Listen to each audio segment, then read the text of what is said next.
My niece is terrified by something no one can see. Now I've seen it too. I was babysitting my niece one night while her parents went out for a well-deserved date night. They live in the basement of an old house where the low ceilings and dim lighting give everything a heavy, shadowed look. At first, things were fine. She was laughing, pushing her toy car across the carpet, making little vroom sounds as it skidded along. I watched her, amused, letting her energy fill the quiet room. But then, mid-laugh, she froze. Her gaze drifted to an empty corner across the room, her mouth slowly opening as if she'd seen something terrible. Then, without warning, she started screaming. The sound was raw, piercing, as if she were in pain. She scrambled into my lap, clawing at my shirt, her little fingers trembling. I held her tightly, feeling her heart pound against mine as she buried her face in my shoulder. Her cries echoed off the walls, and as I tried to calm her, I found myself glancing at the corner too, feeling a creeping sense of dread that had no reason to be there. "Ellie, there's nothing there," I whispered, trying to keep my voice steady as I rocked her gently in my arms.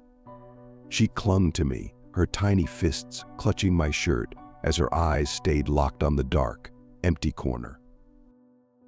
I looked over again, forcing myself to focus, trying to see what could possibly be frightening her so much. Shadows lingered there, but nothing more. I kept speaking softly, and after a while her grip loosened, her cries quieting to small hiccups as her gaze finally drifted back to me. I breathed a small sigh of relief and turned her away from that corner, cradling her head against my shoulder and talking about her favorite toys, anything to distract her. But then her little body tensed and her gaze snapped back over my shoulder to that same spot. This time her scream was louder, more desperate, a sound that cut through me.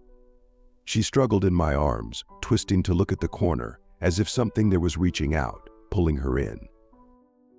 Her gaze was fixed on the exact same spot, unwavering, wide with terror. Against all my better judgment, I turned to look, my eyes following hers to the empty, shadowed corner. The basement light buzzed softly, casting faint shadows, but there was nothing, only the bare wall and darkened space where two edges met. Yet, as I stared, goosebumps prickled up my arms and across the back of my neck. Ellie's little fingers dug into me, clutching with surprising strength, her nails pressing almost painfully into my skin. Her whole body was tense, coiled with fear I couldn't explain away. They say children are more sensitive to things we've long since blocked out, that they see what we can't, that they're open to things beyond understanding. The thought crept into my mind, gnawing at my sense of reason, and with it, a cold, uneasy fear took root. I couldn't see anything, couldn't hear or feel a thing, but the look on Ellie's face told me she was seeing something that I couldn't, something that terrified her down to her core. I decided it would be best to take her upstairs, so I grabbed a few of her toys and we left, heading upstairs to the living room. The stairs creaked as we climbed, Ellie clinging to me, her head buried in my shoulder, as if hiding from whatever had haunted that corner. I kept talking, my voice low and steady, hoping it would keep both of us calm. By the time we reached the living room, her grip had relaxed, and I was able to set her down gently on the couch. I turned on the TV and put on Dora the Explorer, her favorite. Slowly, she seemed to forget about the basement, her eyes brightening as she started singing along with the familiar theme song. Relief washed over me as she began to play with her toys again, her laughter filling the room and pushing the eerie silence from my mind. I headed into the kitchen, glancing back occasionally to make sure she was okay. Opening the cupboard, I grabbed a can of soup and popped it into the microwave. The soft hum of the microwave was oddly comforting, grounding me after the strange, tense moments in the basement. Just as the timer ticked down, I heard a faint, familiar sound, a quiet whimper from the living room. I turned around, and there was Ellie, standing frozen in front of the TV, her wide eyes staring back down the hall toward the basement door. I rushed over, glancing down the hall into the empty darkness lingering at the top of the basement stairs. The shadows seemed thicker somehow, pressing against the doorway like a solid weight. For Ellie's sake, I tried to stay calm, smiling as I knelt down and reassured her, even though my voice felt shaky. "Let me just close the door, all right?" I said, my words more for my own reassurance than hers. I headed down the hall, each step making my pulse quicken. I kept telling myself it was nothing, that I was only spooked because of Ellie's fear, but the closer I got, the heavier the air seemed to grow. I reached the door and swung it shut, feeling the weight of it as it clicked into place. I tested the latch, making sure it wouldn't swing open.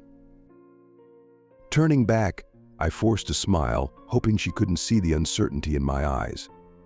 "There's nothing to worry about, Ellie. Uncle Mikey's got you. You're safe."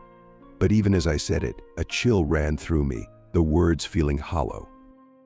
I could feel something lingering in the silence behind me, something I couldn't see but somehow knew was there. We settled into the routine, Dora the Explorer playing in the background as Ellie sipped her soup, seeming more like her usual self, her earlier terror fading with each spoonful. I relaxed a bit too, thinking maybe it had all been a child's imagination running wild. Then my phone buzzed, breaking the comfortable lull. It was a text from my sister, checking in, asking how things were going and if I wouldn't mind switching the laundry over. I smiled, telling her we were fine, that Ellie was loving her Dora marathon. After a moment I texted back, asking where the washer and dryer were, hoping it was somewhere upstairs. Her reply came a moment later, casual as could be, in the basement by the shower. I sighed and replied, "Sure, I'll get it done." Almost instantly, my sister sent back another message. "Thanks. You're the best brother." Her message brought a small smile to my face, a warmth that helped push back the unease simmering beneath the surface. But as soon as I looked up, my gaze landed back on the basement door, standing there like a silent challenge. I knew I couldn't avoid it, so I took a deep breath and stood, telling Ellie to stay put and keep watching her show. She gave a little nod, her attention glued to the screen, and I headed toward the basement door.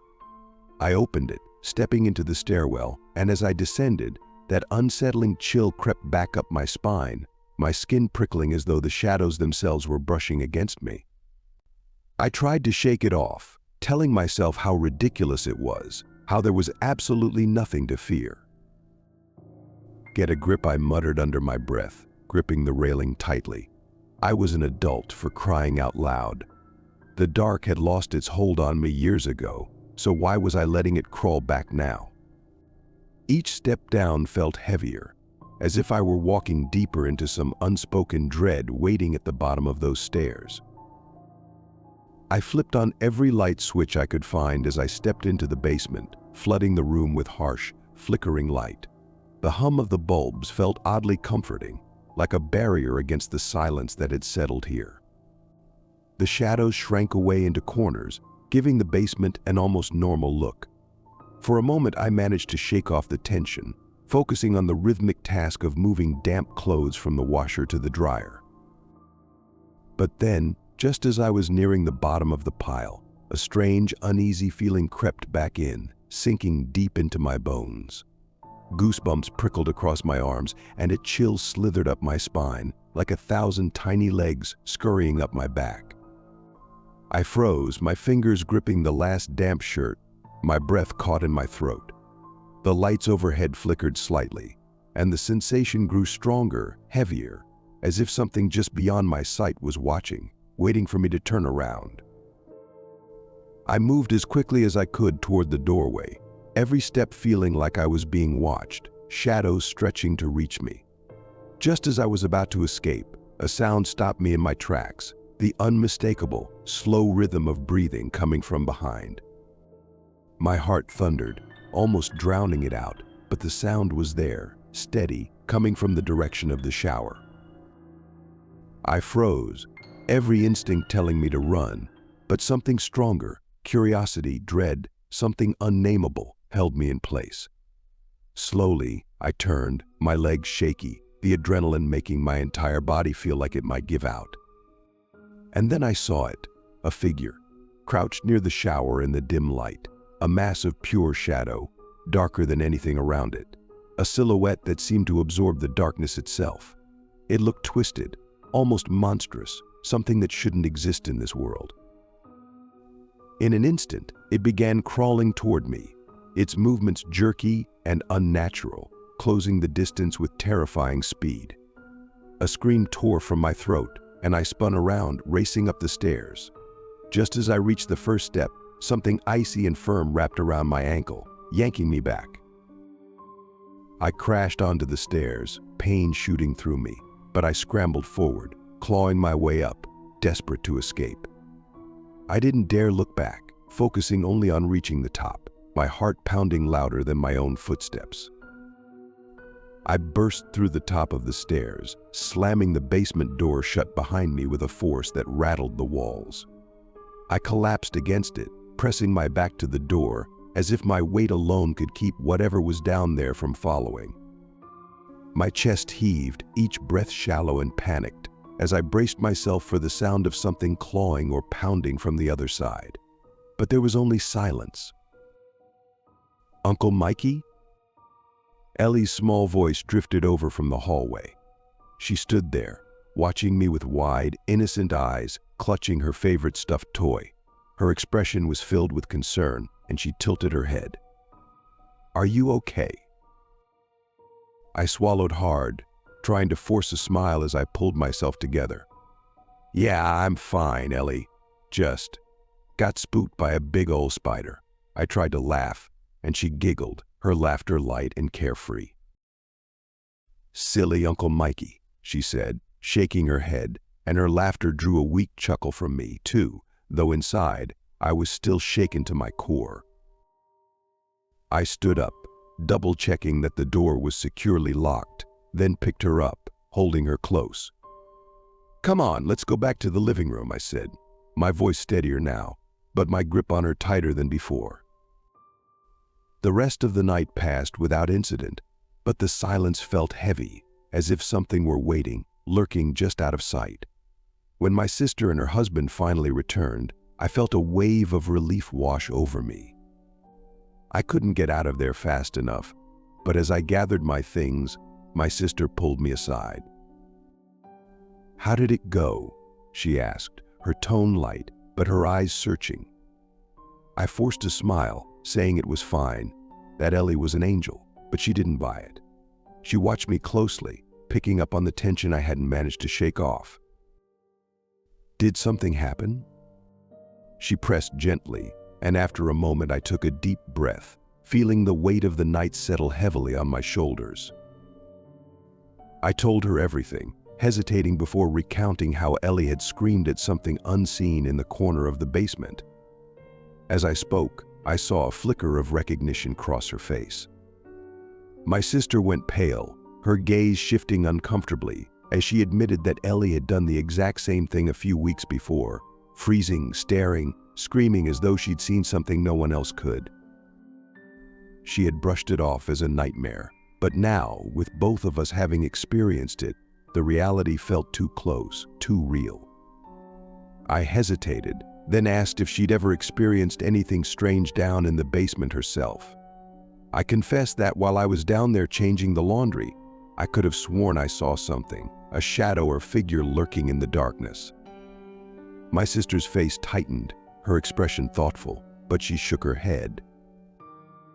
"No, not me," she replied slowly. "Just Ellie. She's done it a few times, getting really scared, staring at that corner." My heart skipped a beat as her words sank in. The corner. The exact same one that had terrified Ellie tonight. It wasn't just one unsettling moment.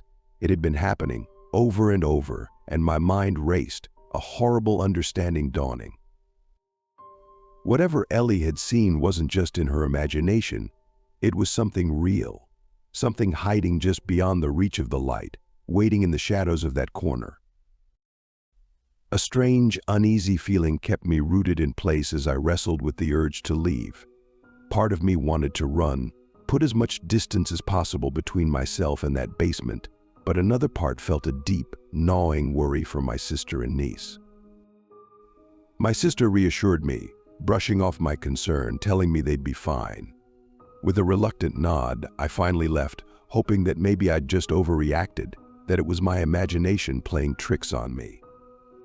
Back in the familiar safety of my own home, the tension slowly unwound. The silence was comforting now, and I started to feel grounded again. I decided a hot shower would help wash away the last of that eerie feeling, so I turned on the water and let it cascade down, the steam filling the bathroom like a warm cocoon. As the water ran over my back, a sudden sting cut through the heat, sharp and burning against my skin. Frowning, I looked down, twisting to see the back of my leg, and my stomach dropped. 4 wide, deep red scratch marks trailed down my calf, raw and unmistakable, as if something had clawed at me. The realization hit me like a punch to the gut, a cold dread settling into my bones. Whatever I saw in that basement hadn't been my imagination. It was real, something lurking in those shadows, something that could reach out and leave marks. And it was still there, left behind in that dark corner with my sister and my niece, hidden in the same shadows Ellie had stared at in terror. A shiver ran down my spine, the fear clawing its way up, sharp and unrelenting.